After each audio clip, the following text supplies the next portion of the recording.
Hey, yeah. Hey. So great to see you. Thank you for joining me. No worries. Great to be seen. Pleasure to be on here. How are you? Doing well down here. Doing well down here. Are you at home in Inglewood? I am. We're a day behind you guys. So I know it's already Tuesday over That, there. So that's yes, it. it's 6 o'clock Monday over here in the States. Yeah, nice. That's great. And how's life in Inglewood? I can't complain. We just had one of my cousins come over and just drop by. So, a sign that some things are kind of getting back to normal. People can drop by again. So, That's but everything is good. Everything is good. awesome. Well, we're so excited to have you join us on Jaxsta's third ever live stream, and you're our first international guest. Hey, everybody. What's up, y'all? What's good? What's good? Before we start to, I just wanted to begin by acknowledging the traditional custodians of country throughout Australia and their connections to land, sea, and community. And we pay our respect to their elders, past and present, and extend that respect to all Aboriginal and Torres Strait Islander peoples today. Where to start? I think I'll start just by telling people a little bit about you. I'm sure there's many people who are watching this who know exactly who you are, but you do a lot. You do a lot of stuff. You are an artist, producer, songwriter, musician, actor, rapper, a drummer. I mean, drummer Yep. really. Yeah. It's still True. worth pointing out. You've opened for artists like KRS-One, Bootsy Collins, DJ Quick. Consistently released music over the past 6 or 7 years. I think 4 singles this year, even. The latest being, if I'm not mistaken, Ready Tomorrow. Yes. Are Yes. constantly busy, which is fantastic. Hmm. And just to tell people who might be watching this who don't know about Jaxsta, so my name's Rod and I work at Jaxsta. Jaxsta is the world's biggest database of official music credits. So making sure that everyone who works on music gets credit for their work. So someone such as yourself who does everything in music, we want to make sure that you get credit for it. And if you are a creator, you can claim your profile on jaxsta.com and do all sorts of cool things with it. So look, there is so much I'd like to talk to you about today, but I thought the first thing we could talk about is if we go back a few years to one of your songs called Seats From Beyoncé. Ah. And the reason I would like to start by talking to you about that is because you were the second runner-up in the 2016 Vander and Young Global Songwriting Competition. Mhm. I think the first international artist to be a runner-up or to gain a prize in that competition. Yeah. And for anyone watching who doesn't know what it is, it's basically one of the world's most prestigious songwriting competitions. It's open to all songwriters, whether you're published or unpublished. No matter where you live around the globe, you can enter at apraamcos.com.au. There's $80,000 in prize money up for grabs, and all the proceeds go to an incredible organisation called the Northrop Robbins Australia, which uses musical therapy to improve the lives of children and adults who've been affected by a range of difficulties, whether they're physical or psychological or cognitive or emotional. So it's a fantastic organisation. And the entries closed for the Vander and Young Global Songwriting Competition this year on October the 22nd. So get your entries in if you haven't already. But let's start by talking about Seats From Beyoncé. What are your memories of writing this song?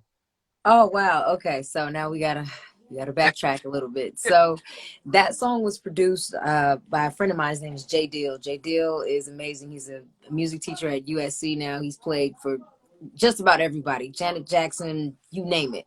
And I believe he had referenced the track to my manager, and my manager was like, "Yo, you got to hear this track, Jason." And we were in the studio, and just he was playing some stuff, and then when we got to that one, it was like, "Okay, cool." So then once he sent that over back to me because I wanted to sit with it at home and really just get an idea for it. So the concept was already there, Four Seats From Beyoncé, because it's a sample from this guy. Don't laugh, y'all. His name is Eastside Crackhead, right? But he was doing this at the time. He was a homeless guy. Somebody had just happened to snap some footage of him doing a freestyle, and it was before things were going viral, but it went viral at the time. And like I said, Jay Dill, he took this part of the song, just the Four Seats From Beyoncé took that snippet, and we ended up making that the chorus. And the way I decided to approach it was, first of all, my household, we always say Beyonce is like the pinnacle performer, not even just female performer, but just one of the most pinnacle performers that we have this day and age. I compare her to like our generation's version of a Michael Jackson, just in terms of her, not only just her popularity, but her performance and just everything that she brings to the table. So in writing Four Seats from Beyonce, I'm like, okay, now let me use Beyonce as my focus point, but just tell a story metaphorically about the journey as an artist and just my journey, how I've come. Okay, we want to start at the bleachers, you know, the nosebleeds, and you Right. move down to like the second tier. Okay, and then you get your floor seats, and then you're on stage with her, you know, which is, you know, ideally one day, Beyonce, if you ever watch this, just know I'm ready. Um, and just a metaphor of the journey that we all take in this thing called the music industry. You know, you struggle, you grind, you grind, you grind to get to that pinnacle place that you want to get to. And, you know, I just told my story, you know, Four Seats from Beyonce.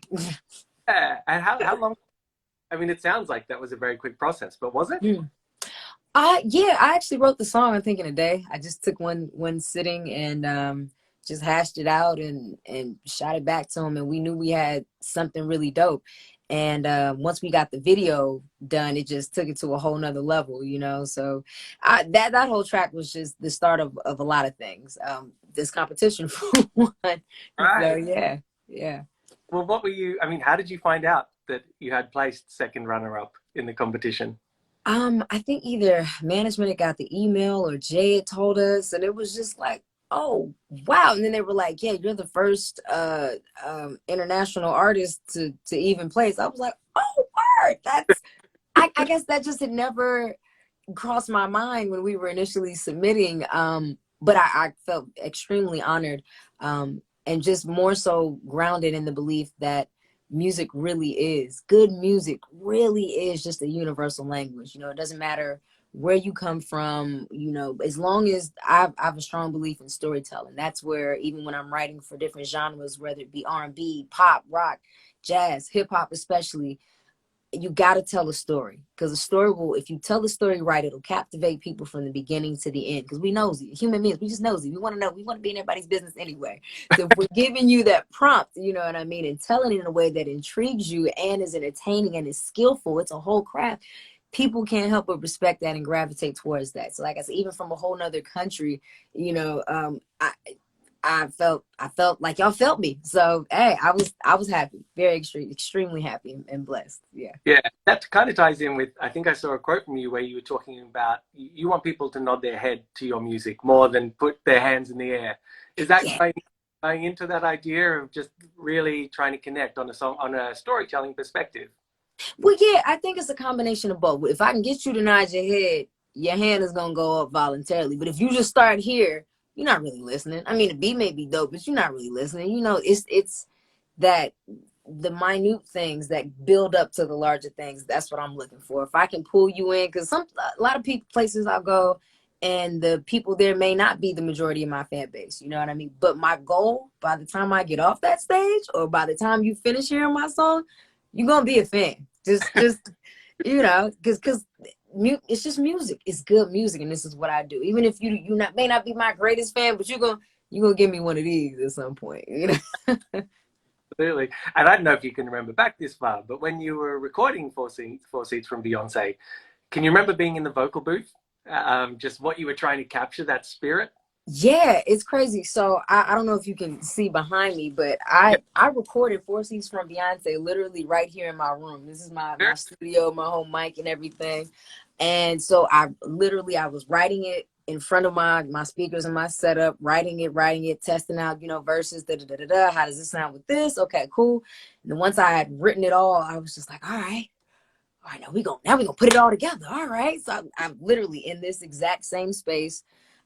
Just me, my pen and paper, because I'm a physical writer. Like I type on my phone, but I'm one of those, like, you think I'm joking. I have notebooks on Yeah, notebooks on notebooks, just, you know, with lyrics and stuff, because there's just something about the fluidity of writing that I don't know, it's different. You know, yeah. it's just a different vibe. So yeah, when I was in my room recording that, it just felt like a bop. You know, it felt like this, I was stepping into a new sound of T.A.P. And like I said before, this song was pretty much the catalyst for a lot of the things I'm doing now.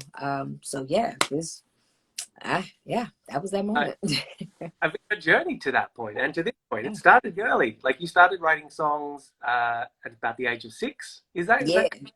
Yeah, I was a baby, but my parents are musicians. So my father's a drummer and a writer and producer. My mom sings, and so instinctively I just kind of picked up on all of that. Like I think my mom knew we were gonna have another drummer in the house. I think I was maybe 4, and I unprompted just went into the cupboard or little cabinets by the sink, pulled out a couple pots and pans, got a spoon and an egg whisk, set everything in front of me like a little makeshift drum set, and bow, bow, bow, bow. She was like, well, we've got another one. So yeah, I mean, it's just always been in me to do this music thing in whatever form I can express myself. Yeah. Yeah. So your dad was a drummer. What about your mum? What did she do? My mom sang what they actually met through music, through gospel music, through a group that they were both. My mom was singing for, my dad was playing drums for back in the in the 80s. So yeah, that's been my foundation. Church and music is literally this like my left and my right foot. Right. Those are the foundations I stand on. And my parents coming from both those elements and not just being just musicians, but understanding the business side as well, is even been more of a rock and a foundation and a help for me, because they've got me on both fronts, on the creative end as well as the artist business side, and then again I'm their kid, so they they love me, but they're not gonna BS me, so. That's so important as well, isn't it? To Oh yeah. find believe in you and won't BS you and like will Yes. tell you the truth, but support you all the way. That. Wow. So in terms of the music you were listening to, so obviously you just mentioned church and your parents. Are there other artists as well? Because if you look at some of the music throughout your career, I mean, you recorded the Beatles come together several years. Yeah. Yeah. Speak of Freddie Mercury as someone who Oh, man. you really idolized. So it seems to Yeah. be music from everywhere. Was that the case? Absolutely. So even though church was the foundation, my parents listened to all genres. My dad he loved Miles Davis and Sammy Davis Jr. Really big on that, and funk. He used to think James Brown was his father for the longest when he was a kid. If I showed you a picture of James Brown and his dad, you'd be like, wow, I could see how you could think that for a while. But yeah, and then again, like I said, gospel always there. My mom, she had more of the she always listened to like R&B and stuff like that, but she loved Tupac, and so that's where I gained the love of Tupac and West Coast rap and all that stuff. And also she also had a ear for the more like pop music as well. I don't want to just say the Caucasian sound, but she has both that urban ear and that pop ear as well. So all of those elements, they were not shy in exposing me to. And then I went to school in a predominantly Caucasian area called Campbell Hall. That was the name of the school out in North Hollywood. And then I was exposed to a whole another side, rock and alternative stuff like that. And that played a part as well in just my whole thinking and approach to music. It's like, it doesn't have to be this or that. You can take this element right here and this element and boom. And I think it was during that time in high school when I even came up with this song called Rap and Roll, which was literally a combination of rap and rock and roll. And speaking of that, it was in my auntie Linda's on here. She'll appreciate this. That was when Jay-Z and Linkin Park did their cross collaboration album, and nobody was doing that at the time. And it just was like, yo, this is crazy. This is so gangster, but like so raw. Like, oh my God. Like that was probably the most impactful album of my teenage years. That and Tribe Called Quest. Yeah. So yeah, that's when I tell you I pull from any and everywhere because that's just what I know. I've been blessed to be exposed to a lot. So yeah. So when did you start performing? Ooh, okay. I'll tell you this. The first performance that I did, I think it was for my church. It was for our youth choir. But here's the catch. Our church at the time had just purchased the Forum, which is the main stadium here in Inglewood now. It's where the Lakers used to play before they moved to the Staples Center. It's literally in down the street from my house. And the Forum, I forget how many thousands it seats, but it's an arena. It's a basketball arena that we converted and bought for church. And I'd written a song for the youth choir, and I performed the song with the youth choir as my background, and the band playing on the side. And that was the first time I'd stepped on stage doing one of my original pieces. And I tell you, the place was packed. Like, our church, we packed out the Forum. And of course there's a bit of a nervousness, but once I got out there, it's just something else takes over. And it was from that point on, I was like, I could do this. Like, I could do this like forever. This could be my thing, you know. And it's very rare that, I think I was maybe 9 or 10, that you're that young and you have this epiphany of what you want to do for the rest of your life. But it really was that moment for me where I realized, okay, this is it. You know what I mean? So, and I've been doing it ever since. Yeah. So so throughout your teen years, were you performing, like, when did you start playing in clubs, and was it something? Oh wow, yeah. I remember I was maybe, yeah, in my teenage years when I like started getting into venues, because you know you're so young, and half the time if you're under 18 or if you're under 16, they got to mark your hands with their marker. So like a lot of, for my early years, I could only be in the places like to sound check and then to do my set, and then I had to dip, like, because they were like, we ain't losing our liquor license over no kid or whatever. So that was fun, doing that. But my main thing, and what I always wanted, and what my manager always made sure that I had, was a band for my live performances, because that was something that most rappers or hip hop artists, or you know, artists of my genre, that wasn't something that they were doing a lot of, but it was so encompassing for my music and my production and my sound, and that it made me stand out even more. You know what I mean? And it gave me an opportunity to, you know, get on drums and play during my sets and just show people, okay, yeah, I made this track, and yeah, I wrote this track, but now hear me play this track now, you know? So, but just to give the audience a broader spectrum and a better idea of who Tia P, you know, the artist is. So I've seen some of that footage on YouTube. I think Viper Room, there's a show that you're playing, and off you hop behind the drums and just kill it. It's so God, thank you, thank you. Yeah, I like I tell everybody in my shows, if I don't have fun, you don't have fun. So I gotta have fun first. nice. So this number may have got bigger since I saw this stat, but I think now you've written something like 1,600 songs, and maybe it's more now. It probably is a little bit, man. Look, with all these placement songs I've been doing lately, I wouldn't be surprised if it's doubled at this point. But you know, I'm just blessed. My whole thing is, I pray every day just for the creativity to keep rolling, you know, because that's one of my biggest things. It's not really a task when the juices are flowing. Some days, of course, it's like the Niles thing is running. And some days it's like, okay, come on now. You've been sitting here working on this verse for 2 hours. What is wrong with you? But, you know, it's a process, you know, and I just pray that I never get tired of the process, the creative process. Because once I get tired of being creative, then I'm gonna just let it go, because that's when Right. you need to relinquish the reins. So yeah.